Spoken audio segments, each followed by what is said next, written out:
In Chinatown, they say the oldest restaurants hold the deepest secrets.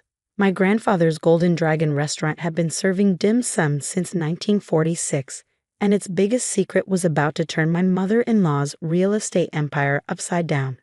My name is Lucy Chin, and I inherited more than just recipes when my grandfather passed away. I got the one thing standing between Barbara Wilson and her $500 million development project. The last original building in San Francisco's historic Chinatown district.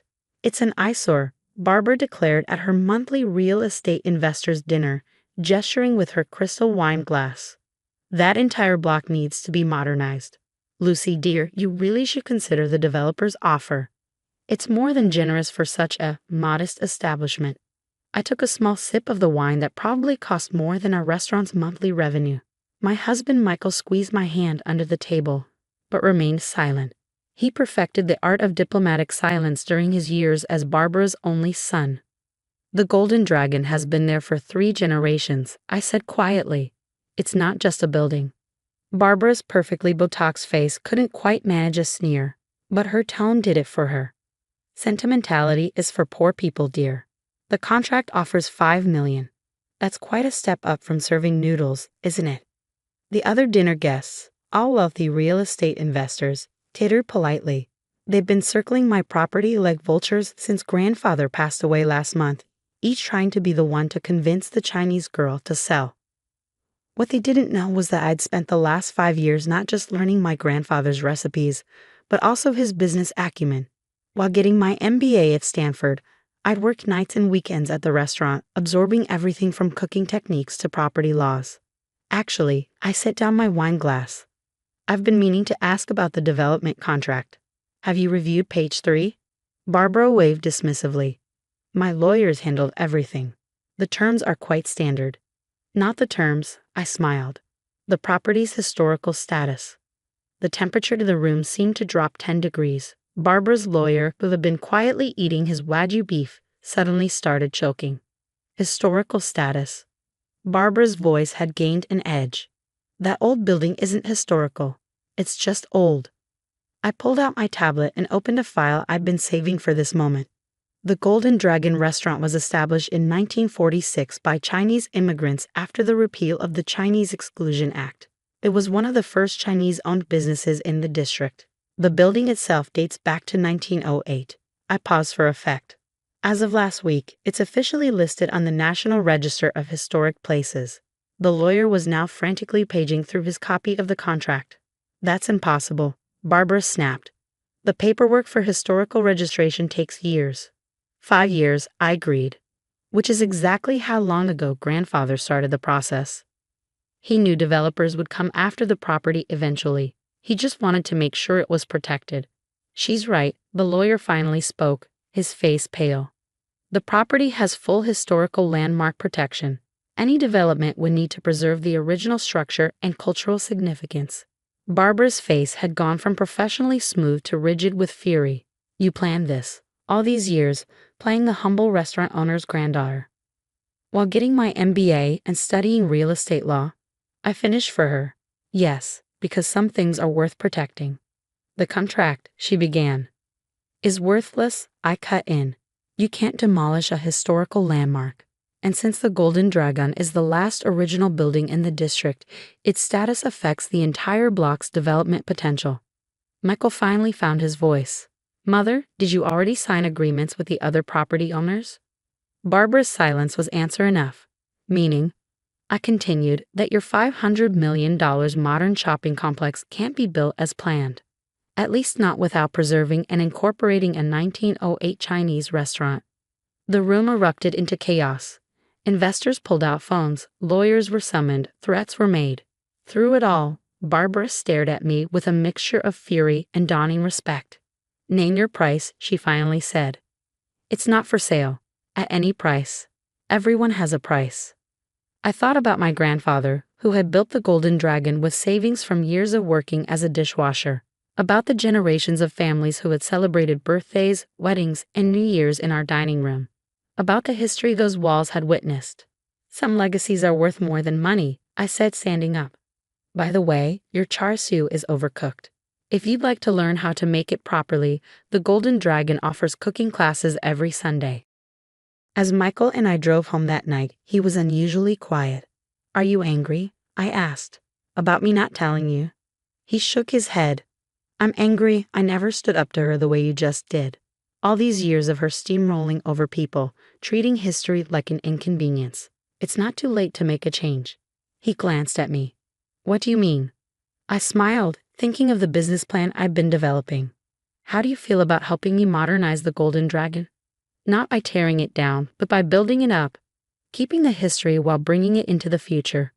The next morning would bring changes that would reshape not just the restaurant, but the entire neighborhood.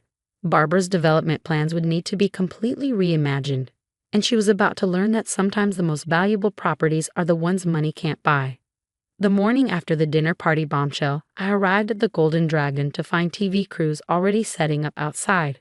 Historic Chinatown restaurant halts major development, read the scrolling news ticker. My phone had 47 missed calls, half from reporters, half from real estate agents offering to negotiate on Barbara's behalf. Inside, the morning prep crew was working as usual.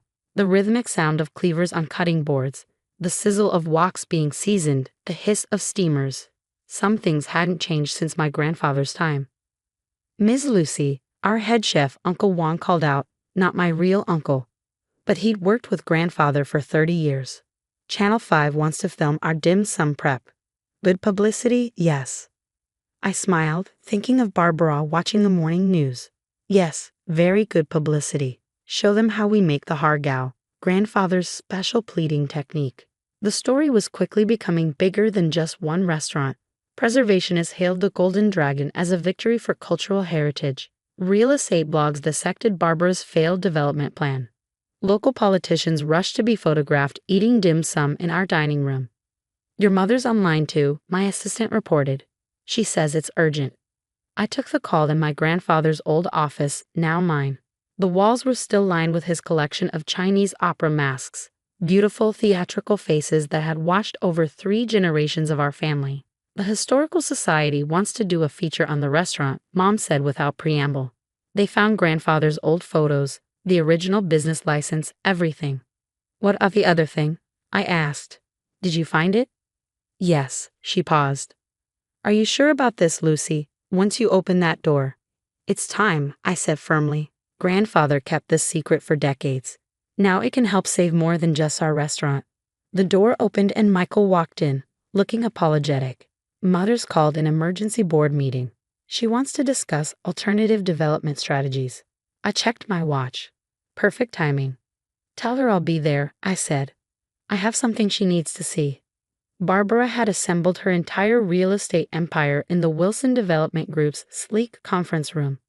Lawyers, architects, investors, all looking somewhat shell-shocked after yesterday's revelation. Lucy, Barbara's greeting was arctic. How kind of you to join us. We're discussing ways to preserve your historical landmark while still moving forward with necessary neighborhood improvements. I set my grandfather's old leather briefcase on the table. Before we discuss that, there's something you should know about the other buildings in the block. We already own those properties, Barbara snapped. All legally purchased. Yes, I agreed. But did you research their history? Their original owners? The room grew very quiet. I opened the briefcase and withdrew a stack of yellowed documents. In 1943, when the Chinese Exclusion Act was still in effect, Chinese immigrants couldn't legally own property. They had to find creative solutions. Barbara's lawyer leaned forward. What kind of solutions? American citizens they trusted would buy properties on their behalf, holding them in secret trust for the real owners. I spread out the documents. My grandfather wasn't just a restaurant owner. He was the community record keeper. He documented every property, every true owner, every transaction. The implications hit the room like a thunderbolt. Barbara went rigid. Are you suggesting? I'm not suggesting anything. I'm telling you that every building you bought on that block has documented Chinese ownership dating back to the 1940s. Ownership that was never legally transferred because it was never legally recognized. That's ancient history, Barbara's lawyer interjected. The statute of limitations doesn't apply to civil rights violations, I finished. And since the properties are now part of a historically protected district, Michael stood up suddenly. The entire development project is built on historically misappropriated property. This is blackmail, Barbara hissed. No, I said calmly. This is an opportunity to right historical wrongs, to build something that honors the past instead of erasing it. I pulled out my laptop and opened a presentation. I have a different vision for the block, one that preserves its history while creating something new. The renderings showed the Golden Dragon as the centerpiece of a revitalized Chinatown food hall and cultural center. The historic buildings would be restored, their ground floors housing traditional businesses while upper levels became affordable housing and community spaces. The profit margins, someone started, will be lower than luxury retail, I acknowledged, but the community value will be immeasurable. And the PR value, I smiled at Barbara. Well, which would you rather be known for? Destroying Chinatown's history or helping preserve it? 5 months later, I stood in the Golden Dragon's newly renovated dining room. We kept the original features, the hand-carved screens, the lucky red lanterns, the traditional round tables, while modernizing the kitchen and adding a demonstration area for cooking classes. The food hall was taking shape around us.